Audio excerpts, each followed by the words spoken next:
Good morning student. कल हम लोगों ने दो टाइप के सेल ऑर्गेनल की स्टडी की थी। फर्स्ट था हमारा लाइसोसोम और सेकंड था गोल्गी एपरेटस। गोल्गी एपरेटस की स्टडी की। सेकंड हमने किसकी स्टडी की स्टूडेंट? लाइसोसोम। आज हमारा 4 नंबर एंडोप्लाज्मिक रेटिकुलम की आगे स्टडी कर चुके थे। इसके बाद में गोल्गी एपरेटस की स्टडी की।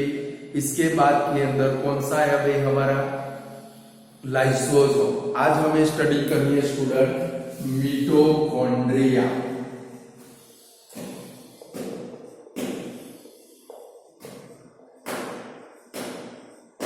ये मिटोकॉन्ड्रिया को power house of the cell भी बोलते हैं।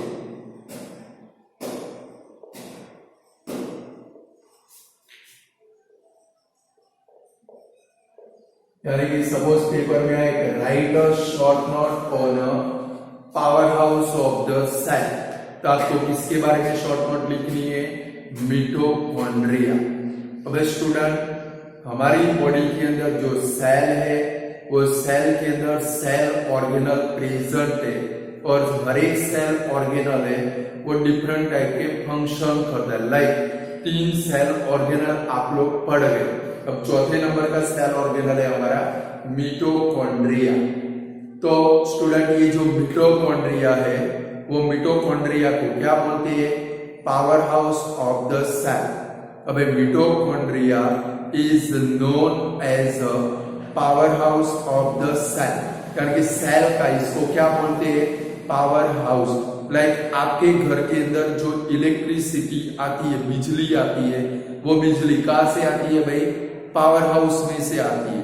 कि भाई बिजली बनती कहीं पर और है, वहां से हिम्मतनगर के पावर हाउस में आती है, वहां पर स्टोर्ड होती है और स्टोर्ड होने के बाद ये इलेक्ट्रिक पोल और वायर की मदद से आपके घर में आती है। यानी कि बिजली चली जाए तो तुरंत हम लोग कहां पर फोन करते हैं?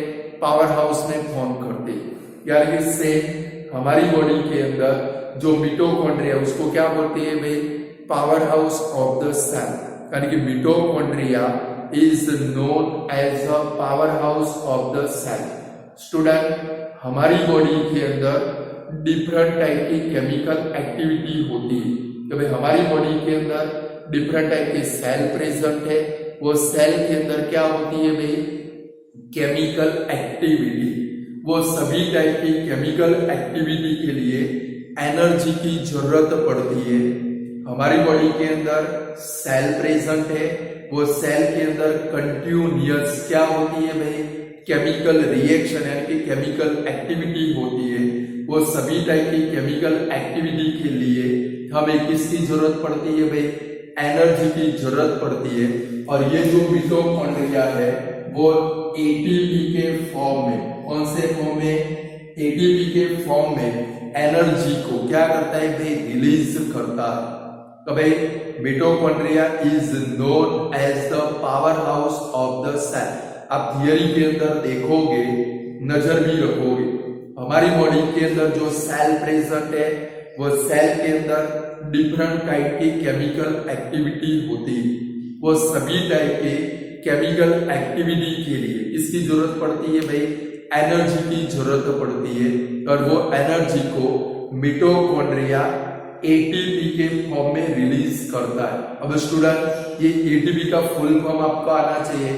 एटीपी का फुल फॉर्म है एडिनोसाइन ट्राइफॉस्फेट। भाई what is the full form of ATP? ATP का फुल फॉर्म है, हम लोग इसकी डिटेल स्टडी नेक्स्ट ईयर करेंगे, बराबर है? Chapter number 6 10 standard live process में इसकी डिटेल स्टडी करेंगे। तो भाई एटीपी का फुल फॉर्म है एडिनोसाइन ट्राइफॉस्फेट। मैंने नीचे लिख के दिया है। तो भाई which is the full form of ATP? ATP का फुल फॉर्म कौन सा है? Adenosine triphosphate. मिटोकॉन्ड्रिया कौन से फॉर्म के अंदर एनर्जी रिलीज करती है? In which form mitochondria release energy in the cell? तो कौन से फॉर्म में? एटीपी के फॉर्म में। तो स्टूडेंट एटीपी को जनरल सेल्यूलर फ्यूल भी बोलते हैं। तो भाई ATP is known as a general cellular fuel, या तो क्या बोलते हैं, एनर्जी करेंसी फ्यूल। ये वर्ड भी याद रखने हैं। तो भाई blank is known as a energy currency fuel, या तो blank is known as a general cellular fuel. तो एनर्जी करेंसी फ्यूल या तो जनरल सेल्यूलर फ्यूल किसको बोलते हैं स्टूडेंट, एटीपी को बोलते हैं। क्या बोलते हैं वे, एटीपी। और ये जो एटीपी है, एडीपी एडिनोसाइन ट्राइफॉस्फेट, हमारी बॉडी के अंदर जो डिफरेंट टाइप की केमिकल एक्टिविटी होती है, हम लोग जो मैकेनिकल वर्क करते हैं, आप अपने घर से निकलकर स्कूल में जाते हो, स्कूल में से घर पे आते हो, साइकिल लेके जाते हो, आपको एनर्जी की जरूरत पड़ती है। वो आपके जो वर्क है, वो वर्क कौन से टाइप के, भाई मैकेनिकल वर्क। तो केमिकल एक्टिविटी और मैकेनिकल वर्क के लिए हमें जो एनर्जी मिलती है वो किसमें से मिलती है, एटीपी में से मिलती है। किसमें से मिलती है भाई स्टूडेंट, एटीपी में से मिलती है। ये जो मिटोकॉन्ड्रिया है वो मिटोकॉन्ड्रिया डबल लेयर की मेम्ब्रेन से बना है। मैंने आपको बोला था स्टूडेंट, सारे सेल ऑर्गेनल डबल लेयर की मेम्ब्रेन से बने, सिवाय के लाइसोसोम। लाइसोसोम सिंगल लेयर की मेम्ब्रेन से बना है, वाइल बाकी जितने भी सेल ऑर्गेनल है वो डबल लेयर की मेम्ब्रेन से बने। तो भाई मिटोकॉन्ड्रिया डबल लेयर की मेम्ब्रेन से बना है। उसकी जो आउटर मेम्ब्रेन है उसके ऊपर पोर्स प्रेजेंट होते हैं, उसके आउटर मेम्ब्रेन पोरस है। तो भाई mitochondria is formed by 2 layer membrane. तो भाई मिटोकॉन्ड्रिया 2 लेयर की मेम्ब्रेन से बना है, जिसमें आउटर मेम्ब्रेन है वो कैसी है भाई, पोरस है, वाइल उसकी जो इनर मेम्ब्रेन है वो डीपली फोल्डेड होती है। कैसी होती है भाई, डीपली फोल्डेड, ऐसे फोल्डेड। कल मैंने समझाया था फोल्डेड क्या चीज होती है। तो भाई मिटोकॉन्ड्रिया 2 लेयर की मेम्ब्रेन से बना है। आउटर मेम्ब्रेन है वो कैसी है भाई, पोरस है, उसके ऊपर बहुत सारे होल्स प्रेजेंट है। तो वाइल जो इनर मेम्ब्रेन है वो इनर मेम्ब्रेन कैसी है भाई, डीपली फोल्डेड। ये जो deeply folded membrane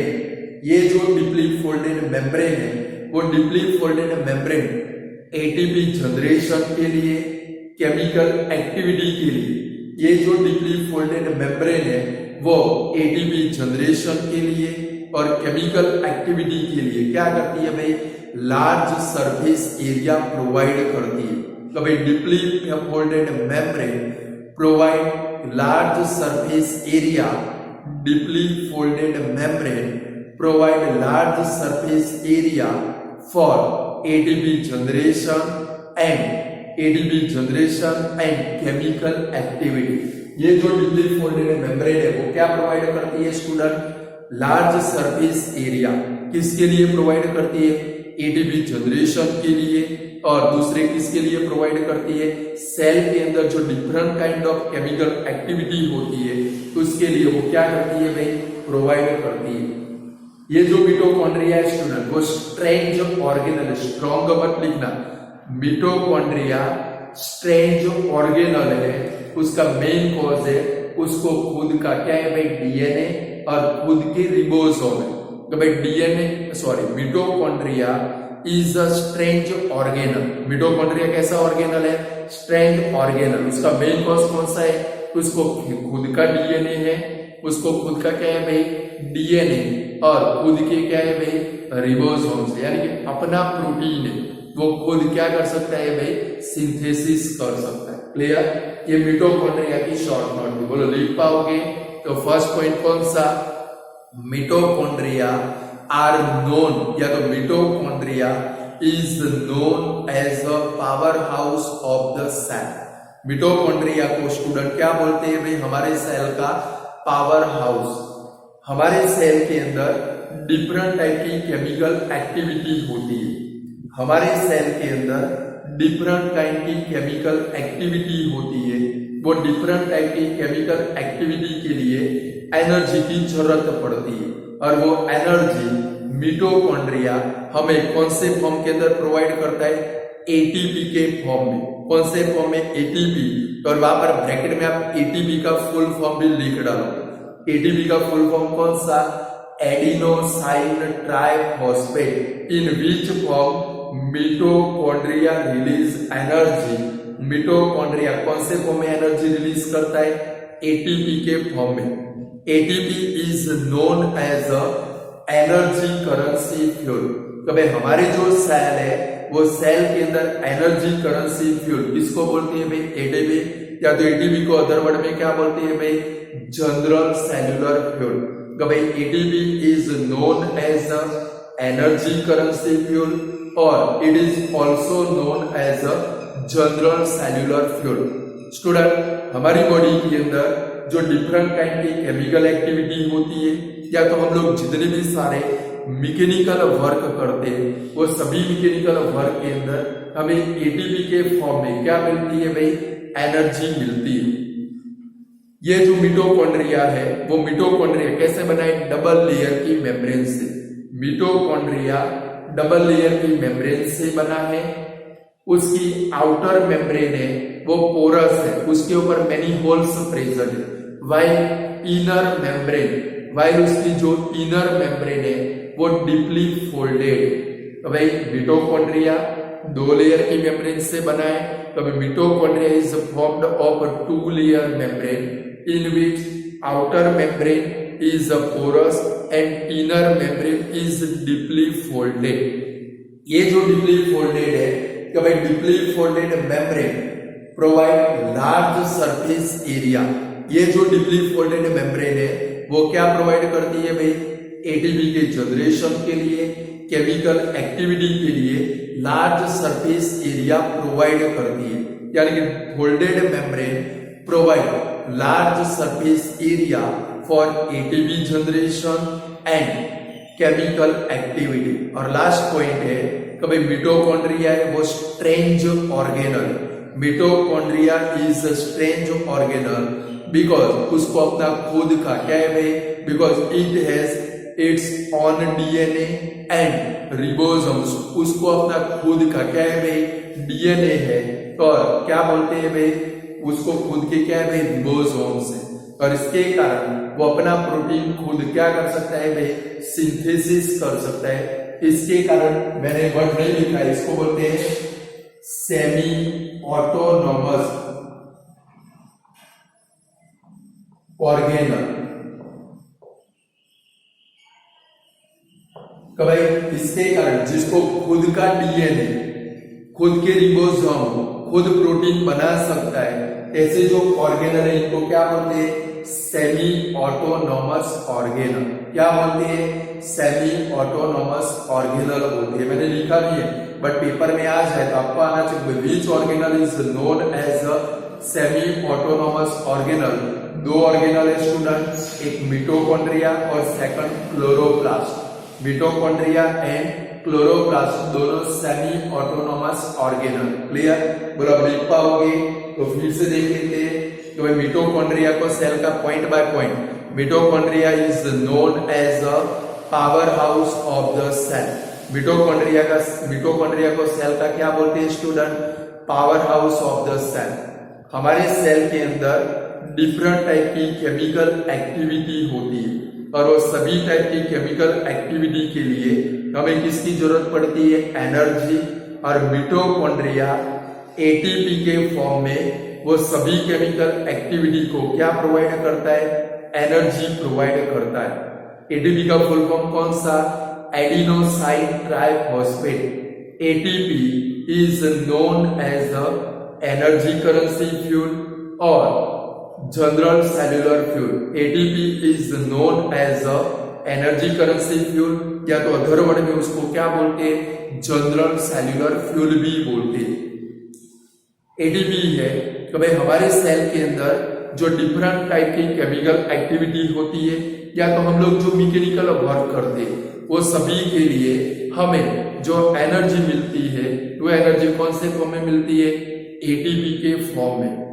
next point है कि भाई मिटोकॉन्ड्रिया डबल लेयर की मेम्ब्रेन से बना है। Mitochondria is formed of two layer membrane in which outer membrane is a porous. उसकी आउटर मेम्ब्रेन कैसी होती है भाई? Porous and inner membrane is deeply folded. Deeply वो क्या होती है भाई, फोल्डेड होती है। मम्मी साड़ी पाटली वाड़ी है ने एनी जेम deeply folded, deeply folded. This folded membrane, next point है, ये जो फोल्डेड मेम्ब्रेन है, this folded membrane provide large surface area. This deeply folded membrane provide large surface area for ATP generation and chemical activity. और last point है, mitochondria is a strange organelle.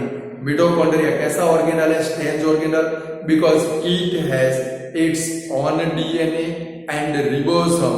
उसको खुद का क्या है भाई, डीएनए और रिबोसोम, और वो अपना प्रोटीन खुद सिंथेसिस करता है। अपना प्रोटीन क्या करता है भाई, खुद सिंथेसिस करता है। इसके कारण इसको क्या बोलते हैं भाई, सेमी ऑटोनोमस ऑर्गेनल। क्लियर, बोलो प्रिपेयर कर पाओगे मिटोकॉन्ड्रिया।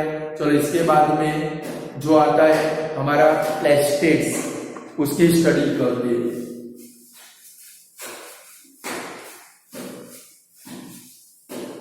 मिटोकॉन्ड्रिया के बाद में कौन है भाई, प्लेस्टेट्स। और वो प्लेस्टेट्स के अंदर क्लोरोप्लास्ट की शॉर्ट फॉर्म है।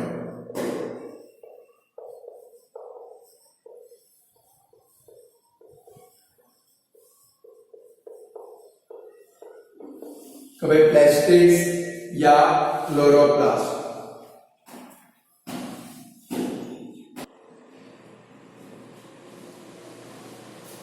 प्लेस्टेट्स की स्टडी करते हैं स्टूडेंट। प्लेस्टेट्स का मतलब होता है जो कलर के लिए रिस्पॉन्सिबल है। प्लेस्टेट्स का मतलब क्या होता है भाई, जो कलर के लिए रिस्पॉन्सिबल है, इनको क्या बोलते हैं भाई, प्लेस्टेट्स बोलते हैं। और स्टूडेंट ये जो प्लेस्टिड्स है वो सिर्फ और सिर्फ प्लांट सेल के अंदर प्रेजेंट होते हैं। कभी plastids are only present in a plant cell. और आपकी बुक के अंदर 2 ही प्लेस्टिड्स, हमें 3 लिखने।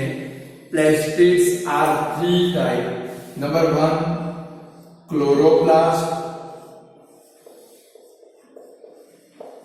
ग्रीन कलर का पिगमेंट है।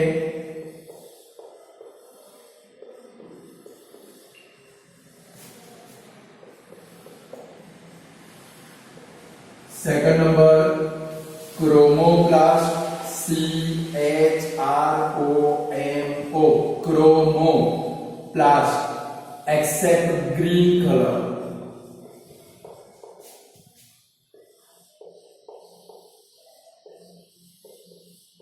और थर्ड नंबर है ल्यूकोप्लास्ट।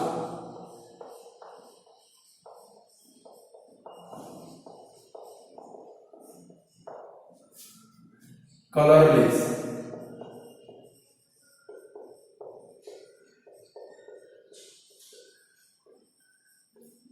प्लेस्टिड्स स्टूडेंट, प्लेस्टिड्स ओनली किसके अंदर होती है भाई, प्लांट के अंदर। कभी प्लेस्टिड्स सिर्फ और सिर्फ किसके अंदर होते हैं भाई, प्लांट सेल के अंदर। और प्लेस्टिड्स टोटल कितने टाइप के, 3 टाइप के। फर्स्ट है क्लोरोप्लास्ट, ग्रीन कलर का पिगमेंट है। सेकंड नंबर है chromoplast, except green colour, green colour के सिवाय के बाकी जितने भी पिगमेंट है वो किसके अंदर आते हैं, क्रोमोप्लास्ट के अंदर। और थर्ड नंबर है ल्यूकोप्लास्ट, यानी कलरलेस पिगमेंट। प्लेस्टिड्स जिसके अंदर ग्रीन कलर का पिगमेंट क्लोरोफिल प्रेजेंट हो। प्लेस्टिड्स जिनके अंदर ग्रीन कलर का पिगमेंट क्लोरोफिल प्रेजेंट हो, ऐसे टाइप के जो प्लेस्टिड्स है इनको क्या बोलते हैं भाई, क्लोरोप्लास्ट बोलते हैं। तो भाई प्लेस्टिड्स जिनके अंदर ग्रीन कलर का पिगमेंट क्लोरोफिल प्रेजेंट हो, ऐसे टाइप के जो प्लेस्टिड्स है इनको क्या बोलते हैं भाई, क्लोरोप्लास्ट। और स्टूडेंट आपको पता है ये जो क्लोरोप्लास्ट है वो किसके लिए रिस्पॉन्सिबल है भाई, तो प्लांट सेल के अंदर जो फोटोसिंथेसिस की प्रोसेस होती है। तो भाई क्लोरोप्लास्ट किसके लिए रिस्पॉन्सिबल है, तो प्लांट सेल के अंदर जो फोटोसिंथेसिस की प्रोसेस होती है वो फोटोसिंथेसिस की प्रोसेस के लिए रिस्पॉन्सिबल कौन है भाई, क्लोरोप्लास्ट। सेकंड नंबर के हमारे क्रोमोप्लास्ट। सेकंड नंबर कौन से है भाई? क्रोमोप्लास्ट। स्टूडेंट आपने रोज के प्लांट देखे होंगे या बहुत सारे टाइप के फ्लावरिंग प्लांट देखे होंगे। वो फ्लावरिंग प्लांट के ऊपर डिफरेंट कलर के फ्लावर प्रेजेंट होते हैं। तो भाई रेड रोज, येलो रोज, व्हाइट रोज, ऐसे डिफरेंट टाइप के कलरिंग रोज होते हैं, डिफरेंट फ्लावर के कलर होते हैं। वो फ्लावर के कलर के लिए रिस्पॉन्सिबल कौन है? कौन से टाइप के प्लास्टिड है? क्रोमोप्लास्ट। कभी chromoplast are responsible for different colour in a flower. ये ब्लैंक में आ सकता है। Blank are responsible for different colour in a flower. Flower के अंदर डिफरेंट कलर के लिए कौन से टाइप के प्लास्टिड्स रिस्पॉन्सिबल है स्टूडेंट? क्रोमोप्लास्ट। कौन से है भाई? क्रोमोप्लास्ट। और थर्ड नंबर के ल्यूकोप्लास्ट। ल्यूकोप्लास्ट मत लिखना, ऐसे लुखे है। कैसे भाई? ल्यूकोप्लास्ट। और ये जो ल्यूकोप्लास्ट है वो फूड को स्टोर करने के लिए रिस्पॉन्सिबल है। फूड को स्टोर करने के लिए रिस्पॉन्सिबल है। ये फूड को स्टार्च के फॉर्म में या तो प्रोटीन के फॉर्म में या तो फैट के फॉर्म में क्या करते? स्टोर करते। तो प्लास्टिड्स स्टूडेंट, प्लास्टिड सिर्फ और सिर्फ किसके अंदर प्रेजेंट होते हैं? प्लांट सेल के अंदर। Plastids are present in only plant cell. Animal cell के अंदर प्लास्टिड्स होते नहीं स्टूडेंट। एग्जाम के अंदर सपोज डिफरेंस आए, give the difference between plant cell and animal cell. तो प्लांट सेल का फर्स्ट पॉइंट कौन सा आएगा भाई? प्लांट सेल के अंदर क्या प्रेजेंट है भाई? Cell wall. Cell wall is present in a plant cell. सामने एनिमल सेल में क्या लिखेंगे? Cell wall is not present in animal cell. Second number में क्या लिखेंगे? Plastids are present in a plant cell. Plastids are not present in animal cell. Third number में plant cell do the process of photosynthesis. Third number point क्या लिखेंगे? Plant cell do the process of photosynthesis. While सामने क्या लिखेंगे? Animal cell can not do the process of photosynthesis. 3 point हो गए। अभी जैसे जैसे आगे बढ़ेंगे फोर्थ नंबर का पॉइंट भी आएगा। एक ध्रुव भाई ने एक क्वेश्चन भेजा, तो क्वेश्चन का आंसर इधर प्रेजेंट है, कंपेरिजन वाला कि भाई compare the plant cell and animal cell. इसका ये आंसर बराबर है। तो क्लोरोप्लास्ट कौन से कलर का पिगमेंट है? ग्रीन कलर का पिगमेंट। तो भाई स्टूडेंट सपोज समझो हमारे अंदर प्लास्टिड्स होते तो क्या होता? अब सोच लो, ओनली प्लांट सेल में क्यों प्रेजेंट है? हम भी कौन से, हमारे अंदर क्लोरोप्लास्ट होता, हम भी कौन से कलर के होते? ग्रीन कलर के। फेयर एंड लवली की कभी जरूरत ही नहीं पड़ती, समझ गए? कुछ लोग फेयर एंड लवली लगाते, मेकअप लगाते, किसी की जरूरत ही नहीं पड़ती। कभी हम भी ग्रीन कलर के होते, पढ़ने की जरूरत नहीं पड़ती, कमाने की जरूरत नहीं पड़ती। क्लोरोप्लास्ट हमारे अंदर होता तो हम लोग भी पानी पीकर कहाँ पर पड़े रहते? धूप के अंदर, सनलाइट के अंदर पड़े रहते, पानी पीकर पड़े रहते, एटमॉस्फेयर का कार्बन डाइऑक्साइड यूज करते। हम लोग भी कौन सी प्रोसेस करते? फोटोसिंथेसिस की प्रोसेस करते। और हमें कभी भी पढ़ने की जरूरत नहीं पड़ती, कमाने की जरूरत नहीं पड़ती, अपने आप फूड बन जाता। सेम प्लांट के ऊपर जैसे डिफरेंट कलर के फ्लावर आते हैं, हमारे अंदर क्रोमोप्लास्ट भी होते। हमारे माथे के ऊपर भी क्या बनते? डिफरेंट टाइप के फ्लावर, डिफरेंट कलर के फ्लावर हमारे माथे के ऊपर भी क्या हो जाते? अपीयर हो जाते। Clear student? तो प्लास्टिड्स ओनली एंड ओनली किसके अंदर प्रेजेंट है? प्लांट सेल के अंदर। There are 3 type of plastids. Number 1 chloroplast, green colour pigment. Number 2 chromoplast except green colour pigment. Number 3 leucoplast colourless pigment. First number chromoplast. कब भाई plastids containing chlorophyll are called chloroplast. plastids जीन के अंदर plastids containing green color pigment chlorophyll, plastids containing green color pigment chlorophyll are known as a chloroplast. plastids जीन के अंदर green colour का pigment chlorophyll present है, उनको हम लोग क्या बोलते हैं भाई, क्लोरोप्लास्ट बोलते हैं। और क्लोरोप्लास्ट प्लांट सेल के अंदर, क्लोरोप्लास्ट प्लांट सेल के अंदर किसके लिए रिस्पॉन्सिबल है स्टूडेंट, फोटोसिंथेसिस की प्रोसेस के लिए रिस्पॉन्सिबल।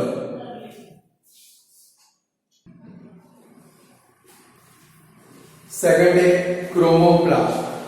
क्लोरोप्लास्ट किसको बोलेंगे, plastids containing green colour pigment are known as a chloroplast. Chloroplast plant cell के अंदर फोटोसिंथेसिस प्रोसेस के लिए रिस्पॉन्सिबल है। Chloroplast are responsible for the process of photosynthesis in a plant cell.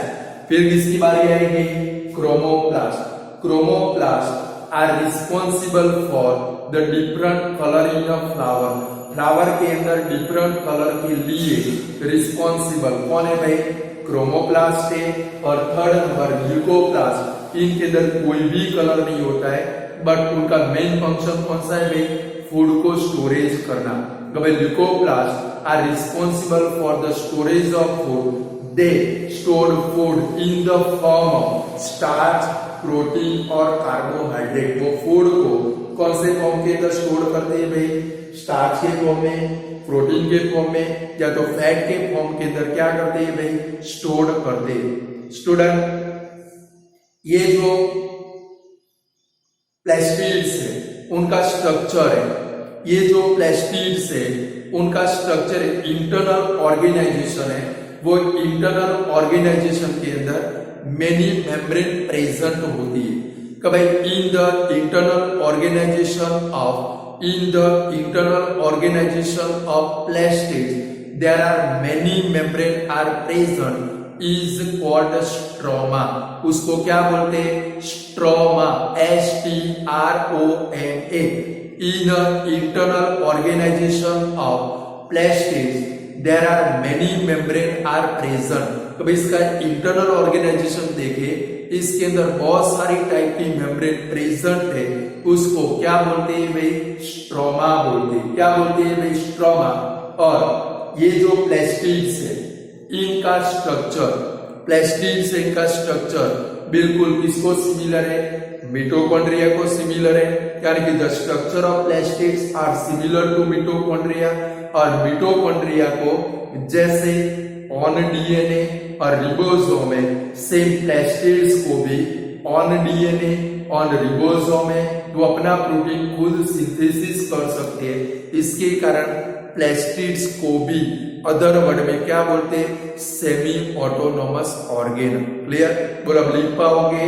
तो स्टूडेंट प्लास्टिड्स सिर्फ और सिर्फ किसके अंदर प्रेजेंट होते हैं, प्लांट सेल के अंदर। इसके अंदर भाई प्लांट सेल के अंदर। चलो तो जरा एक डिफरेंस लिख देते, give the difference between plant cell and animal cell.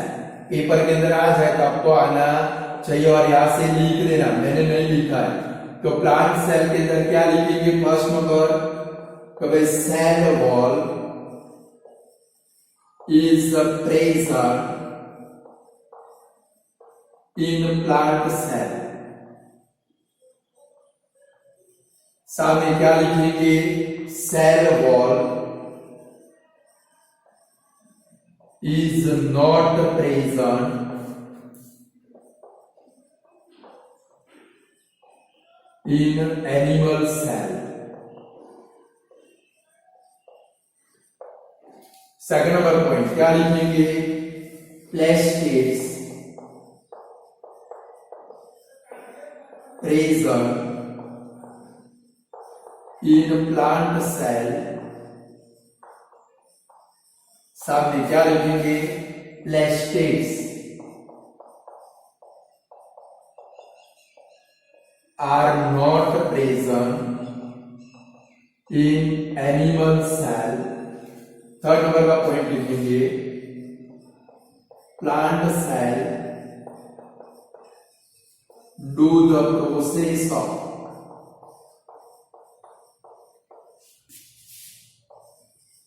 Photosynthesis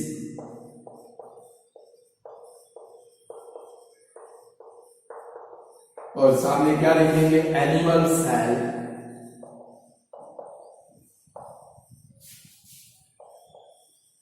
cannot do the process of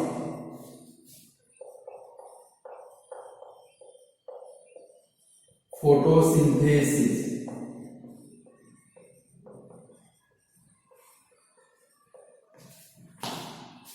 4 number, large vacuole present in plant cell और सामने क्या लिखेंगे, vacuole are not present in animal cell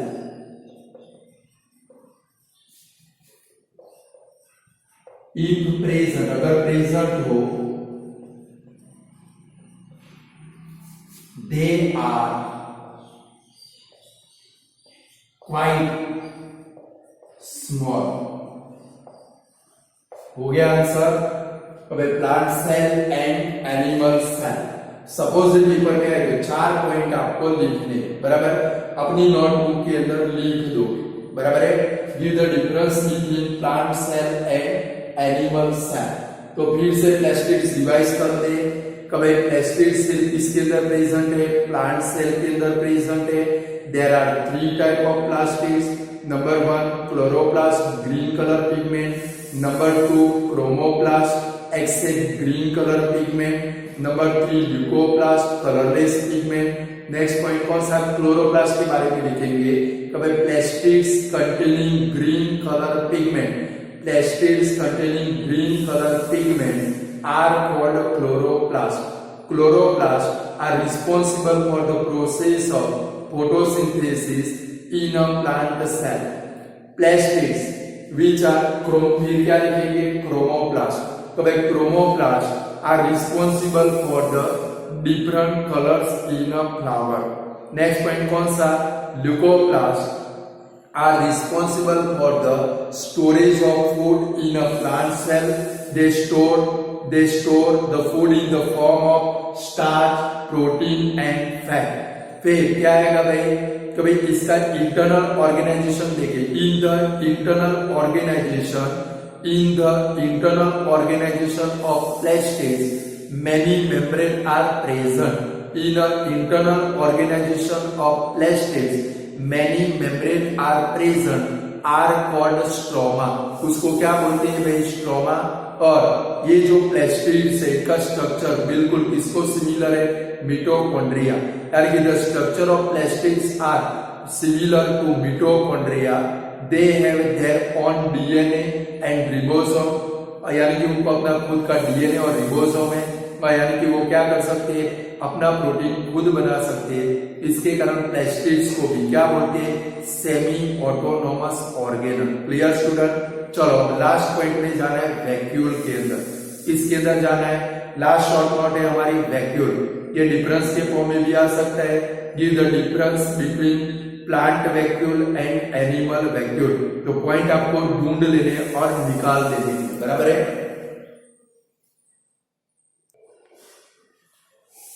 student हमारा last point है vacuole. कौन सा है भाई, वैक्यूल। वैक्यूल का मतलब होता है वन टाइप ऑफ, जो वैक्यूल है वो एक टाइप के स्टोरेज सैक है, स्टोरेज बैग है। कभी वैक्यूल वन टाइप ऑफ क्या है भाई, स्टोरेज सैक, जिसके अंदर सॉलिड या तो लिक्विड फॉर्म के अंदर। कभी vacuoles are one type of storage sac. Sac का मतलब क्या होता है, बैग। कभी vacuole one type of storage sac है, और जिसके अंदर जो मटेरियल स्टोर होता है वो या तो सॉलिड फॉर्म में स्टोर होता है या तो लिक्विड फॉर्म में स्टोर होता है।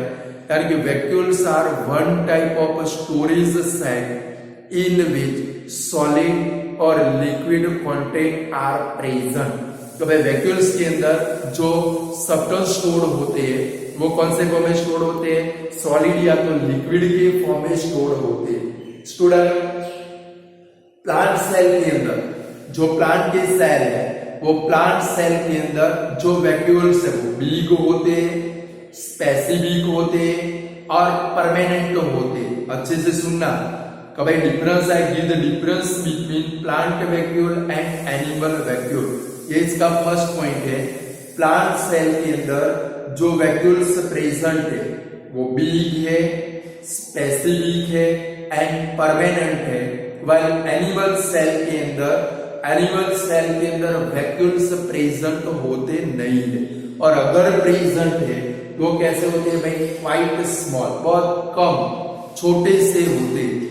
भाई फर्स्ट वैक्यूल्स है वो वन टाइप ऑफ क्या है भाई, स्टोरेज सैक और विच कंटेन सॉलिड और लिक्विड कंटेंट।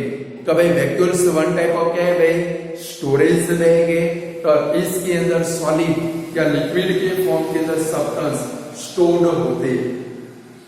प्लांट सेल के अंदर vacuole big, specific and permanent होते। प्लांट सेल के अंदर vacuole big, specific and permanent होते हैं, वाइल एनिमल सेल के अंदर वैक्यूल प्रेजेंट होती नहीं है, और सपोज प्रेजेंट है तो कैसे होती है भाई, क्वाइट स्मॉल। स्टूडेंट अब जो मैं स्टेटमेंट देने जा रहा हूं अच्छे से सुनोगे कि भाई प्लांट सेल के अंदर ये जो वैक्यूल है वो मिनिमम 50 to 90% जितनी स्पेस को ऑक्यूपाई करते हैं। कि भाई प्लांट सेल के अंदर जो वैक्यूल्स प्रेजेंट है वो वैक्यूल मिनिमम 50 to 90% स्पेस को क्या करते हैं भाई, ऑक्यूपाई करते हैं। लाइक ये मैंने प्लांट सेल बनाया, इसमें से 50 to 90% स्पेस कौन ऑक्यूपाई कर लेते हैं भाई, ये हमारे जो वैक्यूल्स है वो क्या करते हैं भाई, ऑक्यूपाई करते हैं, जिसके कारण क्या होता है स्टूडेंट, सेल के जितने भी सारे ऑर्गेनल प्रेजेंट है, अभी हमने देखे वो सारे किधर चले जाते हैं भाई, सेल वॉल की डायरेक्शन में, न्यूक्लियस, गोल्गी अपरेटस, फिर कौन सा भाई, एंडोप्लाज्मिक रेटिकुलम, मिटोकॉन्ड्रिया, प्लास्टिड्स, ये सारे किधर चले जाते हैं भाई, सेल वॉल की डायरेक्शन में, क्योंकि पूरे सेल में 50 to 90% स्पेस को ऑक्यूपाई कौन कर लेते हैं भाई, ये हमारे वैक्यूल कर लेते हैं। तो स्टूडेंट प्लांट सेल के अंदर 50 to 90% स्पेस है वो कौन ऑक्यूपाई करते हैं, वैक्यूल ऑक्यूपाई करते हैं। ए वैक्यूल के अंदर ये जो वैक्यूल है वो वैक्यूल के अंदर क्या प्रेजेंट होता है, सेल। क्या प्रेजेंट होता है भाई, सेल। और ये जो सेल्स है यानी कि one type of liquid present है। कब हर एक वैक्यूल के अंदर प्रेजेंट क्या होता है, सेल्स है, और ये सेल्स है प्लांट सेल को टर्जिडिटी एंड रिजिडिटी प्रोवाइड करते हैं। कब सेल्स है हर एक वैक्यूल के अंदर प्रेजेंट क्या होता है स्टूडेंट, सेल्स है, और ये जो सेल्स है वो प्लांट सेल को क्या प्रोवाइड करता है, टर्जिडिटी एंड रिजिडिटी प्रोवाइड करते हैं। बराबर है। तो भाई प्लांट सेल के अंदर क्या प्रेजेंट है भाई, वैक्यूल के अंदर क्या प्रेजेंट है, सेल, और ये जो सेल है वो प्लांट सेल को टर्जिडिटी, बिल्कुल टर्जिड होते और रिजिड भी होते, टर्जिडिटी एंड रिजिडिटी प्रोवाइड करने का फंक्शन कौन करता है भाई, ये वैक्यूल करते। स्टूडेंट ये वैक्यूल का मेन फंक्शन है स्टोरेज करना। वैक्यूल का मेन फंक्शन कौन सा है भाई, स्टोरेज करना। प्लांट सेल के अंदर ये जो वैक्यूल है वो different kind of substance like amino acid को, शुगर को, ऑर्गेनिक एसिड को और प्रोटीन को वो क्या करते हैं भाई, स्टोर करते हैं। ये वन टाइप ऑफ क्या है भाई, स्टोरेज बैग है। तो भाई प्लांट सेल के अंदर vacuole different kind of substance को क्या करते हैं भाई, स्टोर करते हैं। और कौन से फॉर्म के अंदर स्टोर करते हैं, एमिनो एसिड के फॉर्म में, शुगर्स के फॉर्म में, फिर कौन से फॉर्म में, ऑर्गेनिक एसिड के फॉर्म में, या तो कौन से फॉर्म के अंदर, प्रोटीन के फॉर्म के अंदर वो क्या करते हैं भाई, स्टोर करते हैं। लाइक स्टूडेंट अमीबा और पैरामीशियम का नाम आपने सुना होगा। अमीबा और पैरामीशियम के अंदर ये एनिमल है।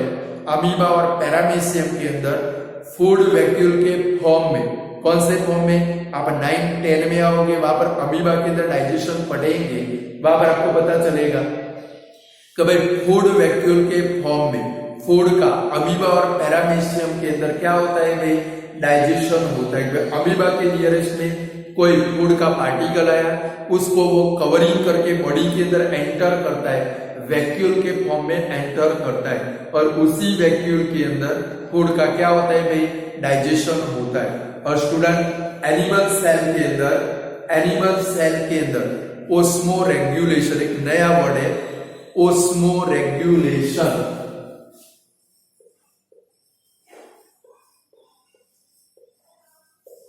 ओस्मो रेगुलेशन का मतलब क्या होता है? वाटर का लेवल मेंटेन करना। ओस्मो रेगुलेशन का मतलब क्या होता है?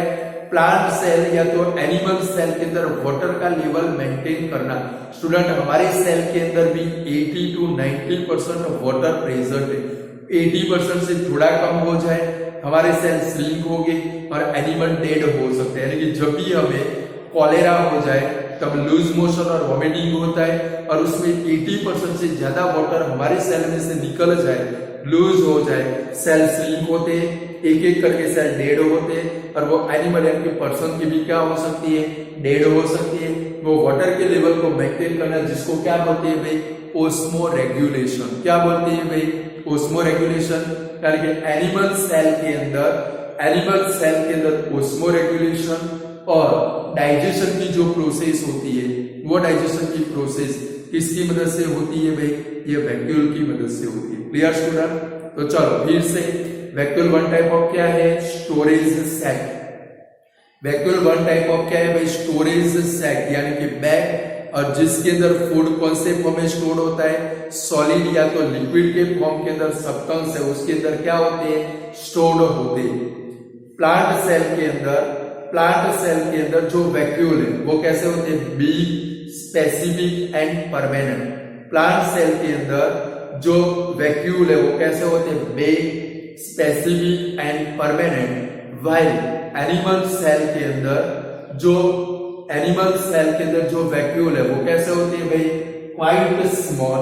एनिमल सेल के अंदर वैक्यूल से प्रेजेंट होते नहीं हो, और सपोज अगर प्रेजेंट है वो कैसे होते हैं भाई? क्वाइट स्मॉल, एकदम छोटे छोटे। उसके अंदर क्या प्रेजेंट होते हैं?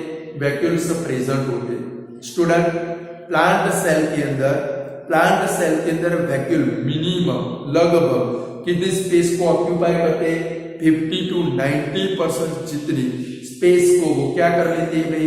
ऑक्यूपाई कर देते हैं। ये जो वैक्यूल है, वैक्यूल का मेन फंक्शन है, वैक्यूल के अंदर क्या प्रेजेंट होता है? सेल। वैक्यूल के अंदर क्या प्रेजेंट है? लिक्विड, जिसको हम लोग क्या बोलते हैं? सेल। और वो सेल प्लांट सेल को क्या प्रोवाइड करता है? Rigidity and turgidity. एक मुक्का मारो तो प्लांट सेल को कोई भी इफेक्ट होते नहीं है, कि वो रिजिड और टर्जिड इफेक्ट आपके ऊपर होती है। कारण कि वैक्यूल के अंदर क्या प्रेजेंट है? सेल प्रेजेंट है, और वो सेल प्लांट सेल को क्या प्रोवाइड करता है? रिजिडिटी एंड टर्जिडिटी प्रोवाइड करता है। वैक्यूल का मेन फंक्शन है स्टोरेज बैग। वैक्यूल का मेन फंक्शन कौन सा है भाई? Storage bag. यानी कि वो फूड के पार्टिकल को एमिनो एसिड के फॉर्म में, शुगर के फॉर्म के अंदर, या तो ऑर्गेनिक एसिड के फॉर्म में, या तो प्रोटीन के फॉर्म के अंदर फूड को वो क्या करता है भाई? स्टोर करता है। स्टूडेंट अमीबा एंड पैरामीशियम जैसे एनिमल के अंदर ये यूनिसेल्युलर ऑर्गेनिज्म है। अमीबा एंड पैरामीशियम जैसे यूनिसेल्युलर ऑर्गेनिज्म के अंदर फूड वैक्यूल के फॉर्म में फूड का क्या होता है? डाइजेशन होता है। और लास्ट पॉइंट में एनिमल सेल के अंदर ओस्मो रेगुलेशन, यानी कि वाटर लेवल को मेंटेन करना, जिसको क्या बोलते हैं? Osmo regulation. एनिमल सेल में ओस्मो रेगुलेशन एंड फूड के डाइजेशन में इंपॉर्टेंस किसका होता है भाई? ये फूड वैक्यूल का होता है। तो स्टूडेंट यहाँ पर हमारा ये फंडामेंटल यूनिट ऑफ लाइफ नाम का चैप्टर कंप्लीट होता है। यानी कि हमारे साइंस के अंदर 2 चैप्टर चले, मैटर इन अवर सराउंडिंग, और दूसरा हमारा कौन सा चैप्टर चला? 5th number the fundamental unit of life. Clear student? आज इतना रखते, गुड बाय स्टूडेंट।